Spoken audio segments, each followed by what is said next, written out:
کہہ دو کہ میں اپنے فائدے اور نقصان کا کچھ بھی اختیار نہیں رکھتا مگر وہ جو اللہ چاہے، اور اگر میں غیب کی باتیں جانتا ہوتا تو بہت سے فائدے جمع کر لیتا اور مجھ کو کوئی تکلیف نہ پہنچتی۔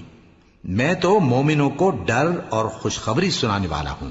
وہ اللہ ہی تو ہے جس نے تم کو ایک شخص سے پیدا کیا اور اس سے اس کا جوڑا بنایا تاکہ اس سے راحت حاصل کرے، سو جب وہ اس کے پاس جاتا ہے تو اسے ہلکا سا حمل رہ جاتا ہے اور وہ اس کے ساتھ چلتی پھرتی ہے۔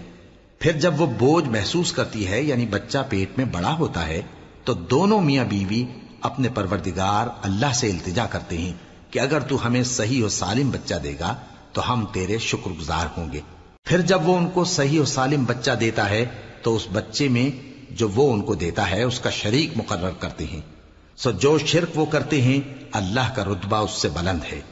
کیا وہ ایسوں کو شریک بناتے ہیں جو کچھ بھی پیدا نہیں کر سکتے اور خود پیدا کیے جاتے ہیں، اور نہ ان کی مدد کی طاقت رکھتے ہیں اور نہ اپنی ہی مدد کر سکتے ہیں؟ اور اگر تم ان کو سیدھے رستے کی طرف بلاؤ تو تمہارا کہا نہ مانے، تمہارے لیے برابر ہے کہ تم ان کو بلاؤ یا چپ کے ہو رہو۔ مشرکو، جن کو تم اللہ کے سوا پکارتے ہو تمہاری طرح کے بندے ہی ہیں، اچھا تم ان کو پکارو، اگر سچے ہو تو چاہیے کہ وہ تم کو جواب بھی دیں۔ بھلا ان کے پاؤں ہیں جن سے چلیں، یا ہاتھ ہیں جن سے پکڑیں، یا آنکھیں ہیں جن سے دیکھیں، یا کان ہیں جن سے سنیں؟ کہہ دو کہ اپنے شریکوں کو بلا لو اور میرے بارے میں جو تدبیر کرنی ہو کر لو، اور مجھے کچھ مہلت بھی نہ دو، پھر دیکھو کہ وہ میرا کیا کر سکتی ہیں۔